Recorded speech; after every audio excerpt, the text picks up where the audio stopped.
Dumelang. Welcome to the Progress Lab, the podcast that really focuses on what it really takes to grow, to succeed in life, to become a better, a higher version of yourself, And that's like every time I have another inspiring voice here with me. Kenale Mr. Buchisha today, right? Kenale Thabiso Malula, my coach. Coach Michael. How are you? I'm blessed. Mr. Buchisha. Where does this Buchisha come from, actually? Buchisha. Look, I think I need to just start off by acknowledging salesman. So salesman is the one who stimulated it. Okay. And I thought, okay, this is quite interesting. But also, when I studied coaching and I studied NLP, I realized the power of questions. Okay. Questions are so powerful. True that. Because they unlock things that people didn't know. I see. They unlock things that people were not aware. Sure. They help people become aware of what they had been distorting, what they had been generalizing, or what they had been deleting in life. Okay. And the moment I discovered that this is so powerful and it is this catchy thing, What does Buchisha? Buchisha, I take this word everywhere all over the world. Yeah. Buchisha is a South African petty word. Come on now. That means ask. Ask Buchisha where now. Buchisha Bushisha. Let me tell a little bit about Coach, guys, Mr. Buchisha. So, get Thabiso Madula, right? Thabiso Madula is an international award-winning certified NLP trainer and master NLP. Come on now. Based in South Africa, right? Thabiso is passionate about using NLP to evoke excellence in leaders globally, all right? His passion for NLP comes from the impact NLP had on his life and the career. We'll talk more about that, right? Coach Thabiso Madula is the founder and head facilitator at the Subconscious Frequency Academy, which is a life coaching and NLP training academy. He is also the international ambassador for the International Association for NLP in Mzansi, South Africa. His coaching approach focuses on mental health, leadership, sports peak performance, public speaking, personal and organizational development based on his personal and work experience. Most leaders he has worked with say they love his ability to ask questions that unleash their greatness. Mr. Buchisha. Thank you. Welcome. It's good to have you here, and I like that you have so many names to you, what you are doing. But besides you doing what you're doing in what we just read now, who is Thabiso Malula actually? Well, Thabiso is a proud father. Oh, wow. Come on. Proud father of a 2-year-old. Okay. Congratulations. Thank you. And I guess maybe while I'm on that, when people ask me, when you are down and out and you're feeling discouraged, what is your word? And that is my son's name, Svani Setu, which means is our light. Okay. Wow. And that's where I go to. Okay. That's why we decided to call him our light. All right. Because he just reminds us just of our light inside of us. That's beautiful. So yeah, I'm a father. I'm a husband. I'm a brother. Right. I'm an uncle.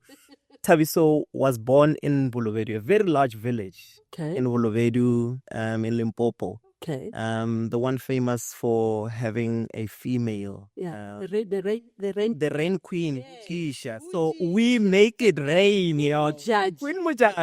We make it rain. Yeah. And yes, I grew up in Bolovedu. Parents took me into the best schools without going into too much details. And I remember when I started speaking, I thought, guys, I'm a motivational speaker, but I haven't gone through challenges in life. Yeah, because people will say, what have I gone through? Exactly. I was like, you too. No, not my life. I don't even want to lie. My life was easy. It was comfortable. Oh, wow. My parents I felt safe my whole life. Oh, wow. That's beautiful to hear, man. But something I've realized as I grew older is that a lot of the time we think we know who we are because we are not aware of the things that we are suffering from. I hear you. And there's stuff that as I grew older, as I started to heal, I realized, oh my goodness, there's stuff that I'd been suppressing. But Thabiso is really somebody who is excellence. I am excellence. And I love to identify, this excellence loves to identify as the universe. Okay. All right. So if you want to describe who Thabiso is, it's the universe. Okay. And the universe, because my finger is a part of my hand a part of my arm a part of this body a part of my family. Sure. My family a part of my community in Bolobedu. Okay. Bolobedu a part of Limpopo. Limpopo a part of South Africa. I see. It's a South Africa a part of Africa. Sure. Africa. It's a universe. Yeah. In that way, but also because I'm able to identify as the galaxy in the universe, with the stars resembling the things that I am proud of, the things that I'm good at. Okay. The things that I want the world to see about me. All right. And the darkness, which is the things that I'm ashamed of. Yeah. The things that I don't want people to see, the things that I'm not good at. Yeah. And that is who Thabiso is. Yeah. All of that, not the light, not the darkness, defines who Thabiso is, but all of it. So I don't allow my failures or my successes to define me because I'm so much bigger than that. Thank you. That is he. You are so much bigger than that, actually. Bigger than the universe. He says the universe, but anyway. Even bigger than the universe. The universe is like actually a part of me. Sure. It's like beautiful. Thank you. So now, your story, Coach, your story in terms of you journeying through this life, because you were cruising nice growing up. You didn't have much of challenges, right? But what led you into you being a motivational speaker, like you say? Have you always known that you are a motivational speaker? What led you into coaching? Why are you so passionate about coaching? What does that come from? What's your journey, Mr. Buchisha, for you to get to where you are right now? I think we'll take it a few years back, maybe when I was about 6. And this is the way it all starts. I think when I was about 6, I remember I was with my dad at his farm. And we were cutting grass. We cut grass around, the yard. And then we went and threw it inside the old toilet. You know those... Exactly. So one that we were no longer using. Long drop, we threw the grass in there. And then my dad put some petrol over it. So my dad is like, no, can you please just light this match? And then, because now I was putting the petrol, so the fumes are all over me. Yeah. And I remember I tried first time and I couldn't. Okay. I tried again for the second time and I couldn't. Okay. Then my dad decided to take the match and he said, no, it's fine. Let me just light it. And then my dad lit it.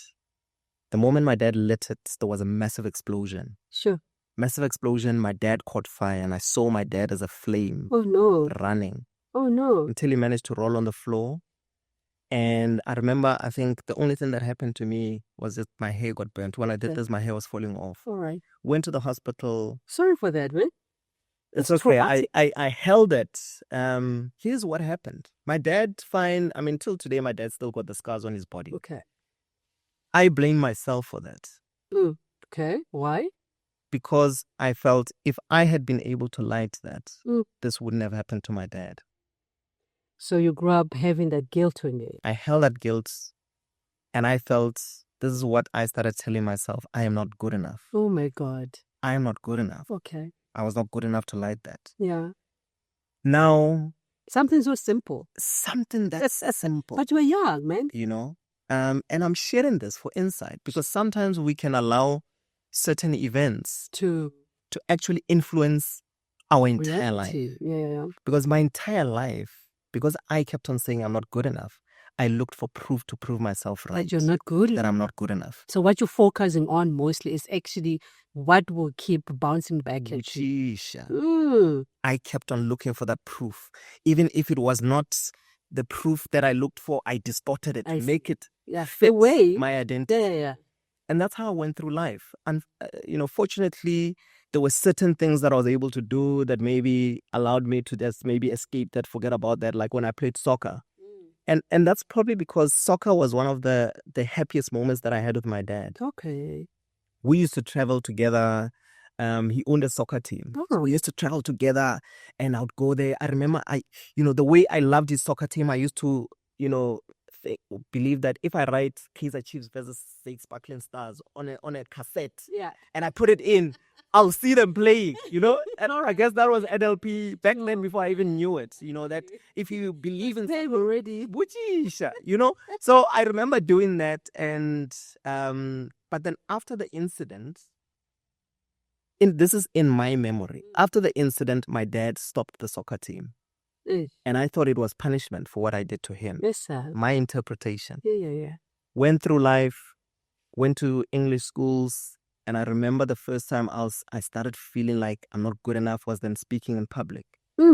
That was primary school, but never took it serious. Then at 7, now I'm a teenager, and I'm speaking about soccer in front of my classmates, and I remember I'll never forget the looks on their faces because I was so nervous. Yeah. But I thought they can't see. Okay. My hands were sweaty. Sure, you were even shaking. I was shaking. Yeah. But I thought, at least this I can still hide because I'm now moving around and whatever. Okay. Hey. What did I do? My tongue dried up and my voice began to tremble. Sure. And I remember when my voice started shaking, everyone just started feeling sorry for me. Oh my God. And I vowed to myself that I'll never ever make anyone feel this uncomfortable. Sure. And I remember in that moment, I decided to just make a joke. And I cut my speech short. And I said, I don't really care about this, that, And I went, I decided to become a clown or become somebody who doesn't care about academics just so that I can hide my fears. Oh my goodness. That was the last time I did a speech. Sure. And my parents had taken me to one of the most expensive schools that you high schools that were private school that had been opened, Stanford Lakeside College there at the time. And I bunked every English and Afrikaans lesson where we did a speech. No ways. Unprepared speech, with impromptu speech. My surname starts with M. By the time I break, I'm gone. You are not there? I am gone. Oh, shame. You were running away from that. I ran away. I get that. And trauma, man. I was so scared. Yeah. But I mean, in hindsight, I'm like, I went to a private school. Isn't that where this fear should have been addressed? I mean, but anyway, nonetheless, it was supposed to be my journey, And I remember my dad looking at my results, and he's like, "Why did you get this here?" Yeah, in those 2 languages. And it was in other grades as well. Because how you do one thing is how you do everything. It affected everything. Because I showed up as this guy who doesn't care about academics. So nobody can just can pass. And I'm trying to hide this thing. Yeah. So my dad is like, "Why are you getting average?"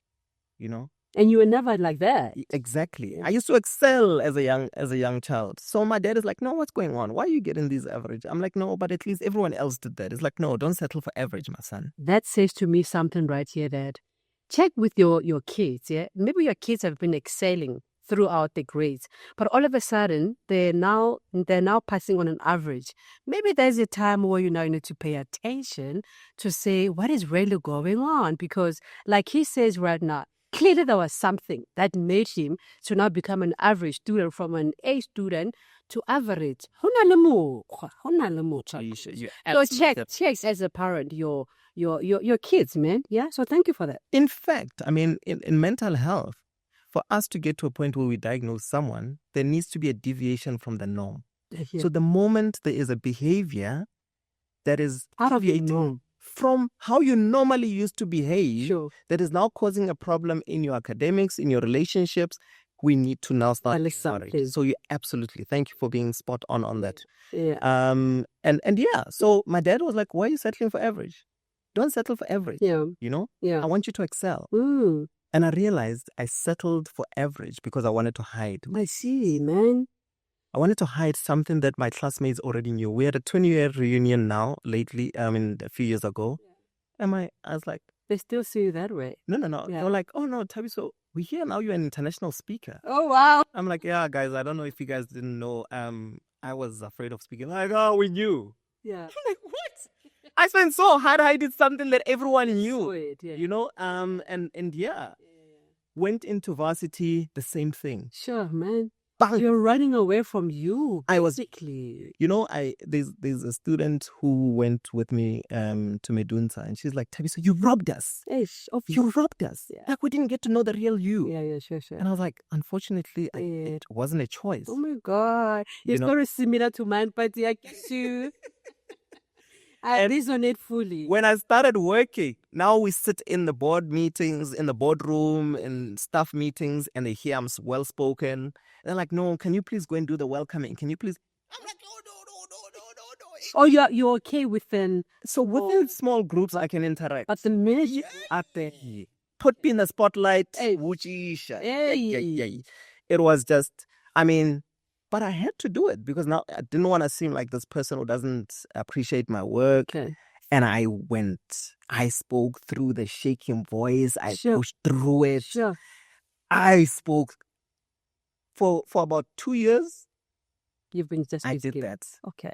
Until- How were you feeling that? What was the feeling? Was it the excitement yet fear? Was it what was the feeling? It was so scary. Was it? It was just scary. I was just pushing. I never liked it. I never enjoyed speaking. My voice would shake. I was uncomfortable, but I'd push through and get to a point where at least now I feel a bit confident. Okay. But the more I did it, now people would say, no, please go and do it there. Go and do it there. And I would have to constantly fight through that. So I knew it was. So people were identifying something, They saw something in me. a potential of that great speaker. However, because of your own limitation, you couldn't see that. I always say, if someone sees something in you and you don't see it, it means absolutely nothing. Sure. True. Because you will never be able to actually acknowledge it. It's like some women who they're beautiful, right? But they don't feel beautiful. No matter who tells them that they're beautiful, it's like obatlal. But literally, because they don't know, like it means nothing to them. I get that. It has to come from within you. And that's why we say in NLP, we say your belief. Yeah. When somebody says I'm not good enough, when somebody says no, I'm not beautiful, it's not that they are trying to convince themselves. Yeah. It's not that they are trying to lie to themselves or they're trying to lie to you. It is their reality. That's true. Our beliefs are our reality. That's so true. Coach, we're talking about NLP. Some people don't know what is NLP. It's not everybody's a student right now. Yes. So yes. School us a little bit. What do you mean NLP? What is NLP? So briefly, NLP is the study of modeling excellence. So this NLP started by modeling people who were really good at helping people. So it started off with the helping profession. People who were good at they started off with Virginia Satir, Fritz Perls, and Milton Erickson. These were people in the helping profession: psychologists, psychiatrists, hypnotherapists, and it evolved into then modeling anyone who was successful or was able to be good at what they do in any area of their life, in business, in different areas. Yeah. That's where NLP now is. State of excellence. And what is excellence? this NLP standing for? It stands for Neuro-Linguistic Programming. Yeah. The neuro, which is your mindset, how your mind works, how you process information. The linguistic, which is how you communicate. Yeah. How you communicate with other people, others. how you communicate with yourself, but how you communicate with the other people and yourself verbally and non-verbally. Non-verbally. Because we also communicate non-verbally. True. We also communicate with ourselves non-verbally. I often say, Toriso, can you just say your surname? Mokoena. Hold on. Okay. So Mwale. can you say your surname inside your head without verbalizing? Okay. But say it with a French accent. And inside of your head. And us? All right. Can you say it with a Russian accent? So, in your head. So in your head, okay, how a Russian would say it or how British people would say it. Okay. Yeah. Did you manage to hear yourself say it? I think so, yeah. Okay. With which mouth did you say it with? I think Russia. With which mouth? I didn't. It's in the mind. Which and with which ears did you say it? Well, it's in the mind. So we have a mouth. Three. A mouth and ears inside our mind, get- according to Coach Toriso here. Yeah. And that is the reality. When you're not aware of that mouth and those ears that listen, you constantly communicate with yourself and you listen to what you are saying Yeah. without even being aware. Powerful. That makes you... So through what we say to ourselves and listen, we end up behaving in certain ways. Then the That's programming. the programming. Okay. The programmings are those thoughts, those feelings, those behaviors that happen automatically I see. without us even having to think about it. Those feelings that pop up. Yeah. Why am I feeling this? Yeah. Those thoughts that just pop up. Yeah. Those conversations you have with yourself. Those things that you do. The reason that you walk, how you breathe, you do it automatically. It's become a program. But you had to first practice it before it became a program. But we also have programs that are not so resourceful. With those behaviors that you know are sabotaging you, that you know don't help you, but you just can't stop them. Can't just stop. With these feelings that just pop up, that prevent us from doing what we want to do, with these thoughts that limit us. Sure. We use verbal and non-verbal communication in NLP to help you reprogram your mindset so you can remove those obstacles, stop those behaviors, remove those feelings, remove those thoughts that prevent you from living your best life. Lovely. See, NLP is beautiful, guys. You hear that? It is beautiful. Okay, let's go back now to your journey now. Sorry, I just wanted clarity when we talk about the NLP part. So we're going back to your story. Where did we end with your story, Coach? So yes, I studied, by the way, let me maybe touch on this. Yeah. I think in my first year, I was at Wits. Okay. I failed. Yeah. And I remember we got the results. Wits, I remember the results got 31. My results arrived home got 31 December. Yeah. Got it 31. 31 December. Oh my word. I remember because my mom cried on the 31st. People are like, hey, Muna, Kani, where are we meeting? Hey, are you not coming? My mom was crying. I was like, there's no way I'm going to go out party when my mom is crying. See all my results. She could not believe that her son had failed for the first time ever. Wow. And I mean, yeah. I remember I sat down with my parents. I said, what happened? I had so many excuses. Yeah. I was staying in a flat. I got mugged.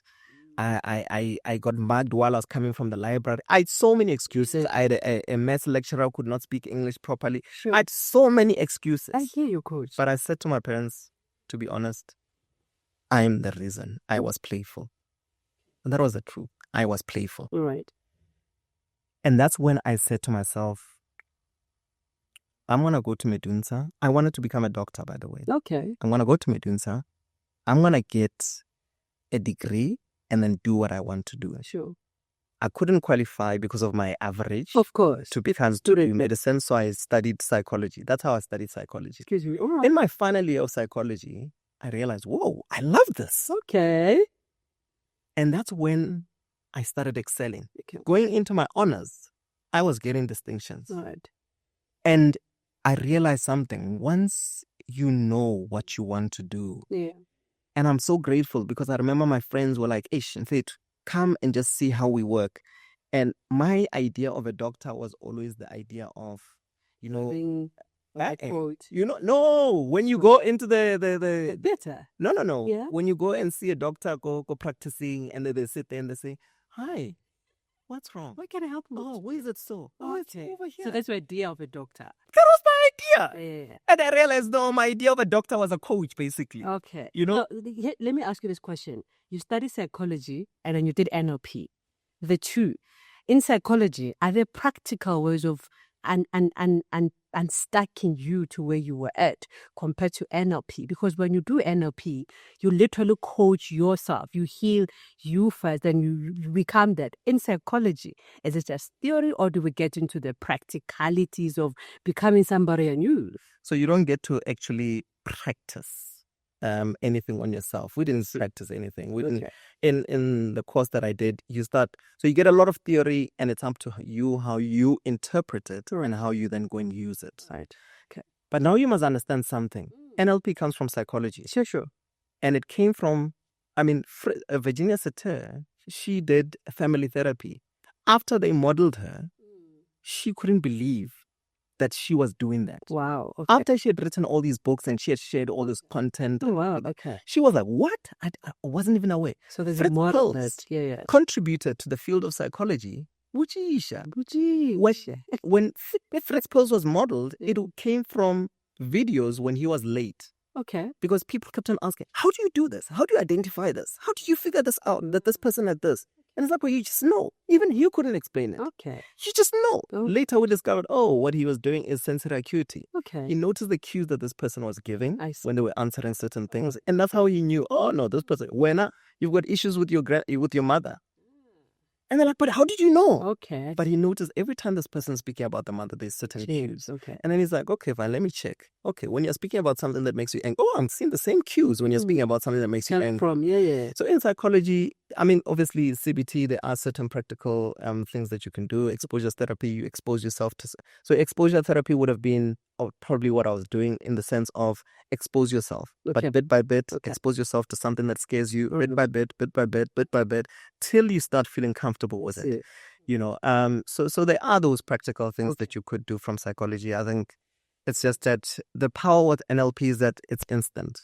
We're able to take it through a process where this fear is able to then disappear instantly. I think Master Coach has said it, guys. When we say that we're NLP coaches, we literally mean you actually have the power instantly to change your situation. Yeah.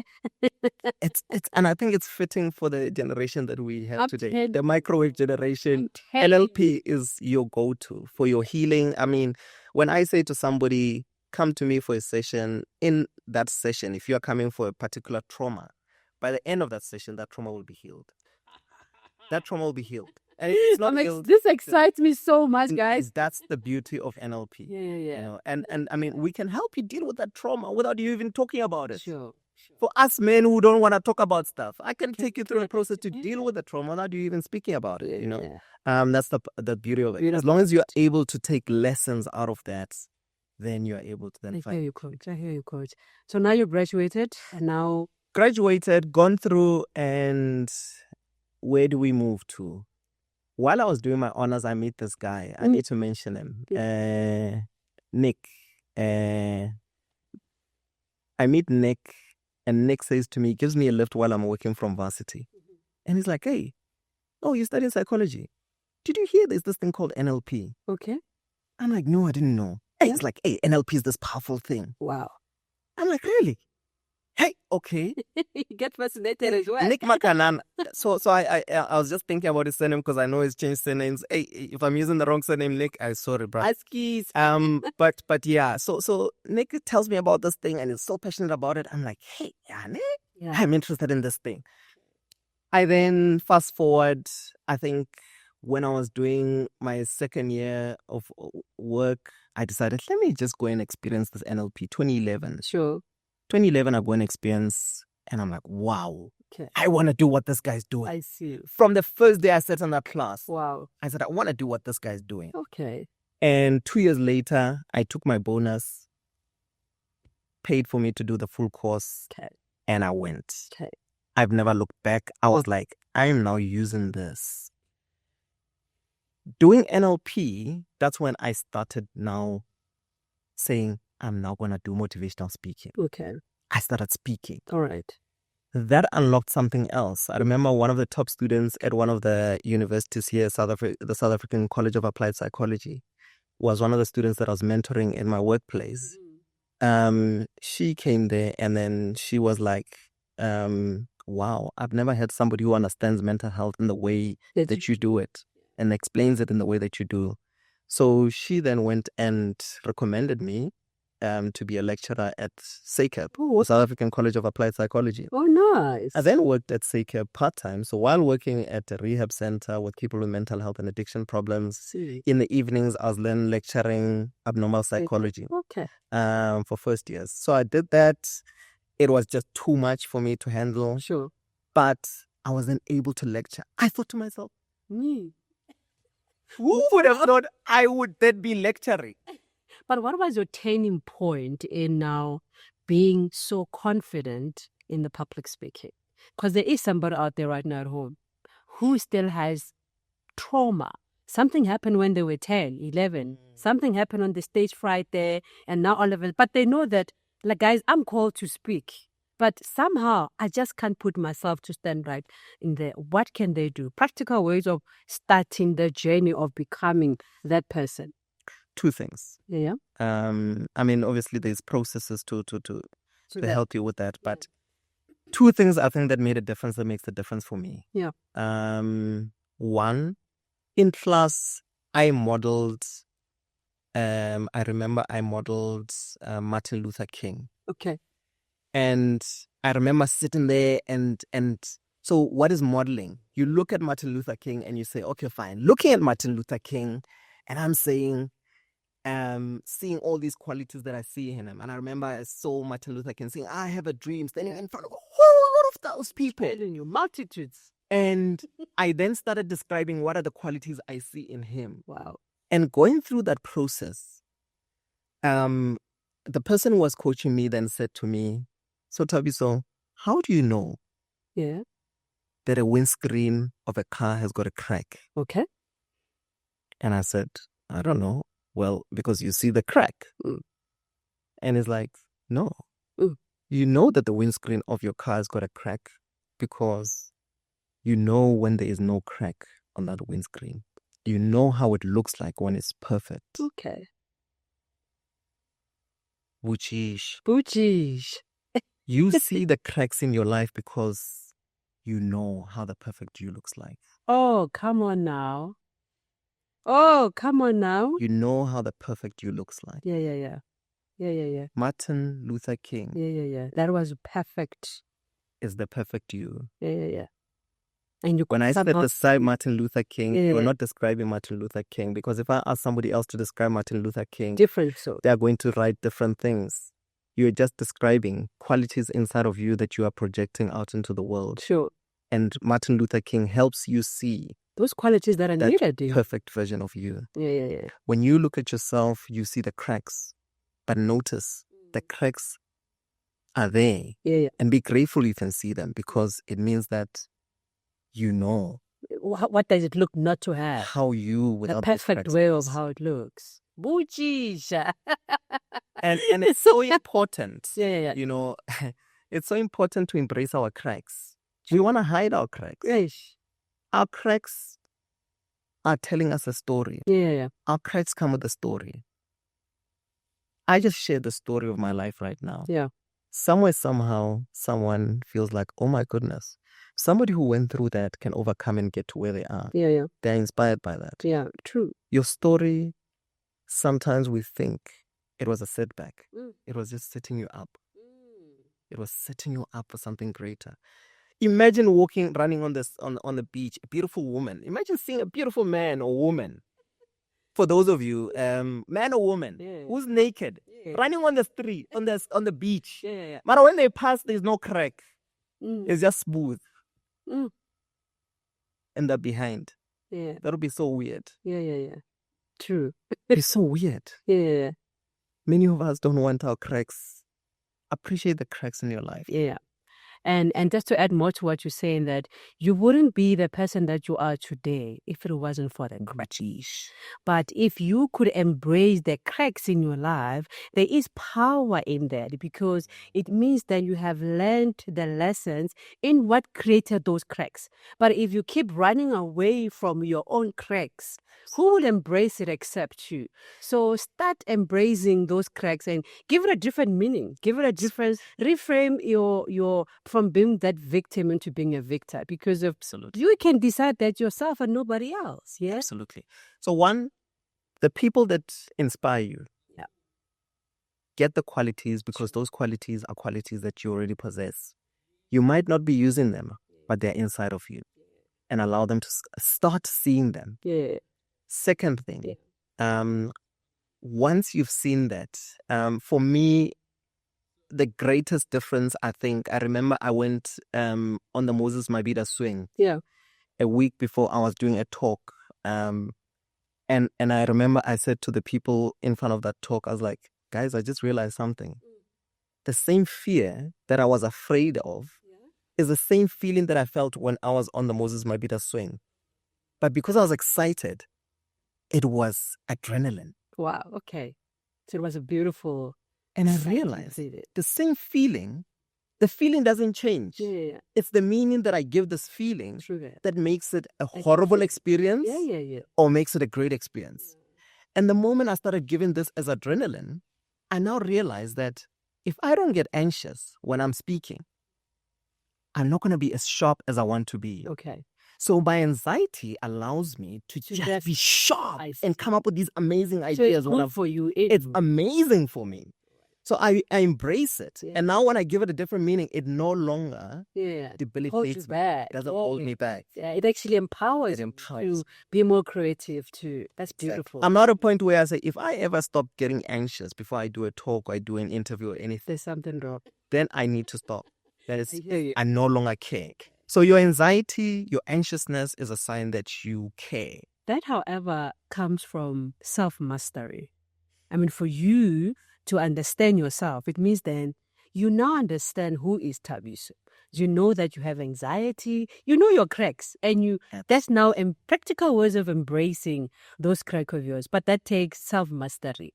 It does. To literally know yourself. Because if you don't, then what are you working with? Well, yeah, I hear that. I get that. And I think it's so important for us to really, and you're saying self-mastery, it's important to really just go and learn, to understand how your mind works, how your body works. Yeah.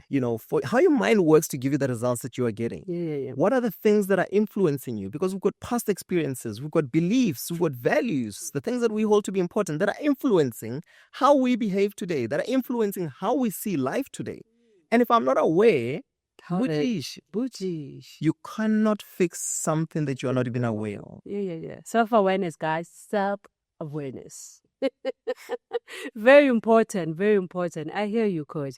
Okay, all right. So I like that you are saying now you're mastering yourself. You know these anxieties now, whatever you're using it against you. I mean, not against you, but for you. No longer against, but for you. So you were sharing the other three. What is the last one you were sharing? I think I cut you while you were saying. I said two, but I guess maybe you see something, the third one. And I'd say the third one probably it's, if you find yourself anxious when you are standing in front of people, firstly, my advice would be acknowledge it. Okay. Say to the people, yo guys, I'm feeling really anxious. Okay. You'll notice something. That fear actually it goes away. Yeah, true. Very goes away. That's so true. Why? Yeah. Because the fear, what happens is we try to suppress it. And when you try to suppress it, the moment you are being triggered, you are fighting. You are no longer even able to be present or even focus on anything. You are here trying to push this fear down, and that's where your focus is at. Oh my God. The moment you actually say, hey guys, I'm feeling anxious, you can no longer fight because it's been acknowledged. Yeah. You then allow it to do what it's supposed to do, which is just to flow through you. Yeah, but the reason it stays inside of you is because you are trying to hide it. Here's the thing: fear is afraid of itself. It's such a dumb thing. It's afraid of itself, so that what happens is it hides inside of you, and the moment it sees that something, is like, oh my God, I need to hide, and it's now fighting inside of you. And it's taking power of you. Exactly. Yeah. But just allow it. Okay. Just allow it and just actually acknowledge that, hey, I'm really feeling anxious and I don't know why. I still say it even at this stage. If I feel like, hey, what the hell? I don't know why this is coming up. I'll say, hey, I don't know what's going on. I'm feeling a bit anxious, and just allow it. I say this to my students to say, if you just say, coach, I'm just like you when you used to struggle.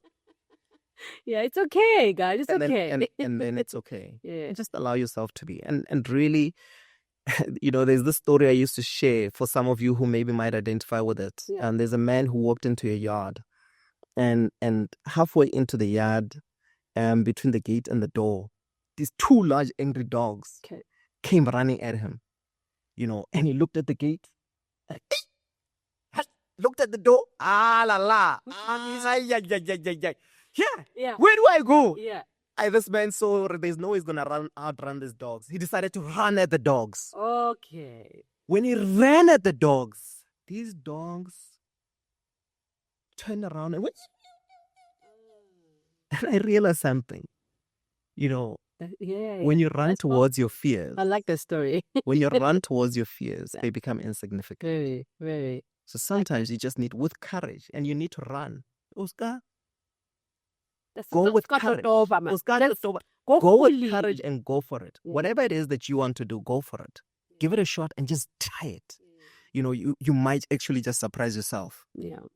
The funny thing, Coach, Lena, I grew up seeing myself when I was 8 or 10 years. I saw myself in the multitude of people holding a mic, speaking. Or I don't know, but I was holding a mic, the multitude of people. And then I thought perhaps I'm going to be a singer because every time when I see myself okay, that's what I was seeing myself.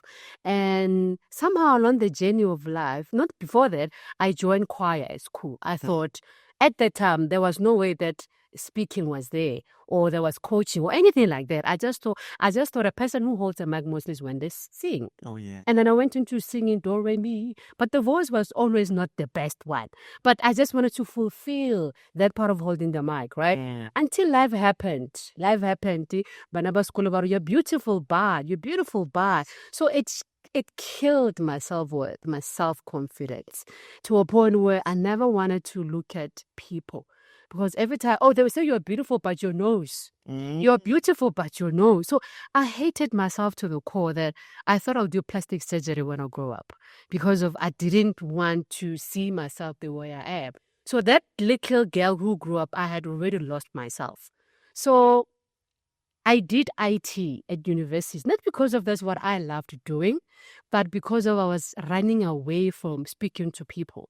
So I thought computer is just going to be me and it. No, not anybody else. But I realized that I was running away from the thing called mic. And look at today. So I had to do a lot of work in relearning and learning about me, the thoughts I had about myself, that people have their own opinion about me. But can I accept myself as I am? So no matter who says what about me has no power any longer. There's a statement that says that once you accept your flaws, no one can use them against you. Because of now you embracing whatever that is flaws, they call it flawed. But maybe for you it's not even a flaws. It's acceptance of this is myself and this is who I am. So I took charge of myself. And when I did that, it made me fall in love again with the mark. So your story somehow, it resonated with me because we were running away from actually what we were supposed to be doing. So your story. That's why I studied psychology, by the way, because I thought I want to help people. Yeah. But I don't think I can help a lot of people. I want to help a lot of people, but I think right now, if I can do it one person. One at a time. That's why I study. And you realize that you're not the only one. Like I said, now it becomes a passion now for you. You fall in love with helping other people. Absolutely. And Coach is beautiful. You're doing an amazing work. But, just with the story you shared, I'm really, because you're touching me and it's something so powerful. Yeah. And especially nowadays, because that's bullying is something that just happens not only in primary school, it's happening in the workplace. Everywhere. Yeah. And I think one thing that's important for you to realize is for them to say you are beautiful, but your nose. Yeah. They saw something in you that you probably didn't even see at that time. At all. That made them feel like, no, we need to pull this person down. Dim her light, didn't it? Let's dim her light. And you cannot pull somebody down if they are below you. I hear you. You cannot pull somebody down if they are at the same level as you. Yeah. They needed to pull you down. Sure. To be at their level. Sure. Or even below them. I hear that. So there's qualities that they saw in you that you maybe need to intimidated what they saw. Oh my God. So find out, and anyone who's sitting here, who's listening, if anyone has said anything to you to try and pull you down, what do you think are the qualities that they saw in you? Yeah. Because once you start seeing them, you start looking at yourself differently. Definitely. You start realizing that you are so much greater than you even thought. Sure. Coach, hi guys. No guys, we can't finish. I'm not happy that the time is just so flying. Oh my God. Oh my God, coach, this has been very impactful for me and for others at the same time. Your journey in you becoming where you are right now, it's amazing. Where to from here, coach? Now that you have, where to from here? Well, I mean, just to probably finish off Oh, the story. to where I actually, I mean, this is the journey of embodying excellence. And for me, where I realized that I was excellence, it's after I did the course, I started just showing up. I was excited about sharing NLP. 3 years later, the person who certified me said, Thabiso, I've been watching you. Yeah. And I want to sponsor you to do all my courses. Wow. Okay. And this is the first time I realized something. Even when you think nobody's watching you, somebody is always watching you. Show up consistently in ways that will help you get to where you want to get, or help that if somebody's watching you, they would want to open a door for you. Buchisha, yes. And I went through it, did the course, did the business and executive coaching course, the master NLP practitioner, the NLP trainer, and Buchisha. At that same time, my boss gets fired. And then I'm now acting CEO at Talisman Foundation. And then now I've just finished my NLP trainers. Sure. Then the question is, do I then take in the CEO position? Yeah. Or do I resign and go become an NLP trainer? And I always knew I wanted to do this. Okay. I followed my passion. Okay. I didn't work since I resigned. Sure. The company broke down. They could not fill the courses. Oh, wow. I found myself an entrepreneur. And you know, in that moment, I remember I nearly committed suicide. Even with the knowledge that I have. Oh my God. Wow. From a small little thing. My mom said, Thabiso, can you please wash the dishes? And I thought, my siblings are here. I'm the firstborn of 4. Okay. My siblings are here. Now, Mamuchu's away. Have I become so worthless that I must now do the dishes? Because the story you're telling yourself. The story I'm telling myself. Okay. Because I've worked in the mental health field, I had a plan already. Go to a train. PLC is not going to work. Go to a train station. I had a plan. No, lie. And I thought it was a good idea. Sure. Have mentors in life. I remember my mentor, Coach Joe, called me and said, Coach Thabiso, why don't you start an NLP training academy? Sure. And I said, no, I'm not yet ready to do that. Not me. He's like, no, but the way you speak about NLP is powerful. Yeah. And I thought, no. Again, that thing, people see qualities in you, and you don't see them, which means nothing. I get you. Long story short, I got nominated by my patients for the awards in NLP. And wow. I wanted to ask, how did you get to that level? So my patients, while I was working at the rehab center, what I did is I started exposing them, because I didn't see them as patients. I saw them as people that I'm going to reintegrate back into society. Okay. And if I was going to reintegrate these people back into society, I'm going to treat you as a person. As a person. As a friend. Sure. As a colleague, as a potential partner, whatever. No, and I started treating them like that. I started now exchanging numbers with my clients. I took them to events. We attended events together. We attended NLP conferences together, NLP workshops together. They got exposed to NLP, and then they found out about the NLP awards. I didn't even know. They found out about the NLP awards. Started working with my colleagues after I resigned, and then they went and nominated me. Wow. I was just surprised. Hey, you've been nominated for attending the awards for using NLP in the mental health care sector. Wow. And I was like, in that moment, by the way, I remember when I got it, where I was working, you know where we met, enemy, we shall not mention. They found out about this, and they now wanted to then hold and capture my skills. So they signed a contract so that you cannot use the skills outside. Okay. I was like, you didn't give me the skills. You can't control it. You came there with it. I came there with it. So you can't control how I use it. Okay. So they started bottlenecking me. Okay. So which means reduce your training hours so you don't have money to survive. Yeah.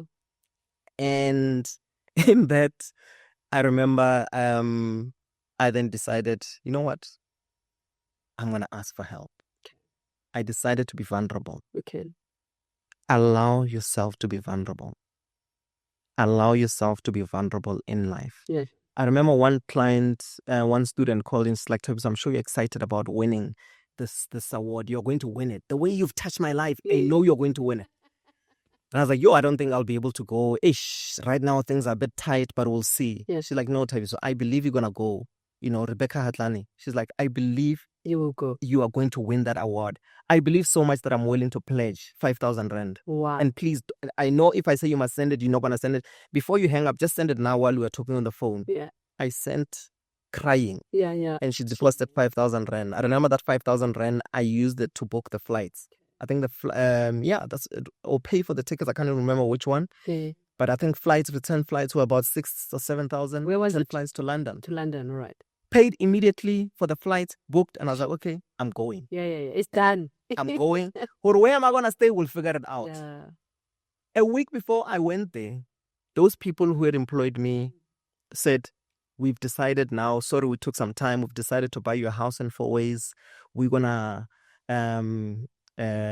pay for your trip to London, everything, all expenses, give you some pocket money. So here, wow. Here's the thing. Yeah. The distractions in your life are the things that we enjoy. Sure. The things that you want. If you are not aware, you're going to be distracted. I get that. And you're going to get lost in those things. I get that. You don't get distracted by binging on a series. It's something that you enjoy. That's why you binge. That's why you get lost in it. That's true. Become aware of it. Thank God I knew what I wanted. I knew that I want to go there, attend the awards, come back and start an academy. Okay. So they were now giving you this beautiful. Hey, Richie shit. Action. The house in 4 ways. Just to keep you here. Just to keep me there. Just to have control. Yeah. And I said, no, this is where I'm going. I didn't even know where I was going to stay. Like, my plan was I'll sleep at the airport because there's showers at the airport. I'll sleep at the airport, go there, come back, and so An forth. African child chasing That was the plan. I don't even want to lie. Yeah. And anyway, people decided to sponsor me, like friends, students, clients. A client of mine was like, Thabiso, you've helped me so much. I've managed to save 22,000 rand since you started coaching me. I want to pledge. Here's 10,000 rand and here's 8,000 rand for the session. Just people came around and really made this happen. Oh, that's beautiful. And that's why I decided I'm going to take everyone with me on this journey. People made this happen. Oh, wow. So I'm not a social media person, but I'm going to now post everything, take everyone on this journey with. Yeah.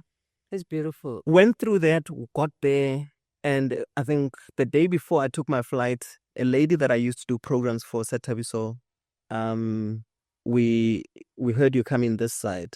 She stays in the UK. I used to write programs for them for the boys program. It's like, we heard you come in this side. Do you have a place to stay? I was like, no. She's like, okay, I'll pick you up at the airport and stay by my place. When we say things were orchestrated, God is in it. And long story short, got there, attended. I was the most excited. Got there. I didn't win the award I was nominated for. And I didn't win the award but I remember I said to people, guys, just before the event, I am here to collect my award. I'm here. It's mine. I'm coming back with it.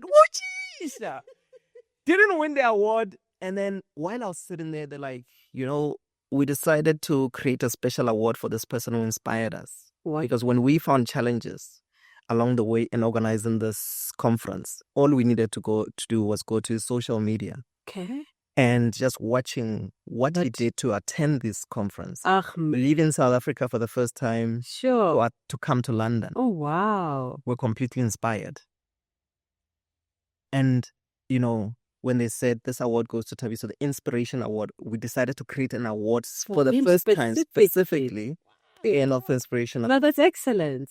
And I think from that moment, I cried. Oh my God. But for the first time, I felt that for me was the defining moment in my life because I felt seen. Wow. I felt seen not for doing anything amazing. I didn't do anything spectacular. I was just Thabiso who decided to take people who helped him. Yeah. Helping people, man. Helping on this journey. Oh my God. And that inspired people. And that allowed me to say, I am excellence. Yeah. And when I say I am excellence, I embody all the presuppositions, the beliefs of excellence. Yeah, that comes with it. You know, Yeah. and people say then, what is excellence? There's this song that comes up to me. My Zulu is not so great, but it's been passed on to me by love. Ne? Okay. But ngizothula kanjani ubufakazi kimi. Come on now. Eh? I don't know it. You don't know it? No. Ngeke Oh, it's a gospel song. ngeke. Okay, all right. Ngizothula kanjani. I hear you. Thula kanjani ubufakazi kimi. The evidence is inside of me. Yeah. You know? Yeah. And that for me is Yeesh. I cannot keep quiet. And if I don't keep quiet, what am I going to do? I'm going to communicate. In NLP, how do we communicate? Verbally and non-verbally. Sure. I cannot not show up as In that excellence way. because the evidence of It's in excellence you. is in me. I get that. And I want everyone to really just start taking that in and realize the evidence that you're excellence, it's inside of you. Yeah. Look back and you'll find that there is evidence. There is evidence. You've just been focusing in the wrong places, in the wrong areas. But you are excellence. Who do you call yourself, my friend? Who do you say you are? Yeah? Do you call yourself excellent? Do you call yourself powerful? What does the word powerful comes with? Yeah? Can you become that? Can you be that as you say you are? Show up as that as you say you are. It's beautiful, Coach. This is amazing. This is, oh my God. I'm still asking where to from here, Mr. Excellent. So where to from here? Sha. Uchisha. Look, I want to make NLP the go-to in terms of healing, peak performance, Sure. in education space, in sports, and I want to go global. NLP is amazing. I really want to go global. I really want to take NLP into schools to help teachers be able to show up a lot better. I want to take it into sports to help sports people. I think that so many sports people are affected by their limiting beliefs. They cannot perform to their peak. Sure. And I really want to grow a team of people who can help me make the difference that makes the difference. Definitely. Not only in South Africa, but globally. Globally. Global people, Kesana. That's where we're going. That's where we are going. We shall team up together. I have a different vision somehow that we can collaborate. But only time and through the intention of doing it, it will happen. I think through intention can we make things happen.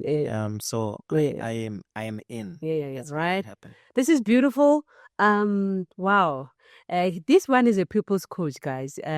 What are you saying to your students out there, those who look up to you right now? Last word for them? Because there's no way you can come here and then you don't touch them to a way that it is you speaking to them. I think from this session, maybe what I hope you take out is that you are excellence. And that excellence is that light inside of you. And that light inside of you, when you allow it to shine, when you allow yourself to really just show up as the best version of yourself, by intentionally living your best life, you will become the difference that makes the difference. And that is excellence. Excellent. Buchisha. I thank you so much. It has been great. Hi guys. Now this is now where we're now ending now, because we can unpack more and more and more. Where do they get hold of you, Coach? If they want now to get hold of you, where can they get hold of you? So you can find me on social media, TikTok, Instagram. It is at Subconscious Frequency NLP. Okay. At Subconscious Frequency NLP. You can also find me Instagram, Coach Mailula NLP, Facebook, Thabiso Mailula. I think those are the different places you can find me. If you want to become a coach, I'm here now advertising him. If you want to become a coach, you can go to his academy. You will get that. I have a lot of people asking, Coach, where did you do your coaching? Where can I? This is the way. This is where you can do it, right? So, guys, anyway, I think that brings us to the end of the podcast of this show today. But all what matters today now is, who do you say you are? How do you define yourself? Go and look for that person that you want to show up as, that person that you want to become, the greater, the better, the higher version of yourself is within you. Just go and be in awareness of that and literally become that. Life is too short to be living a life that is not yours. Life is too short to being a life that you're settling for less. Elevate, raise the standard, and become the person that you are supposed to become. And that's for me. I'll see you next time.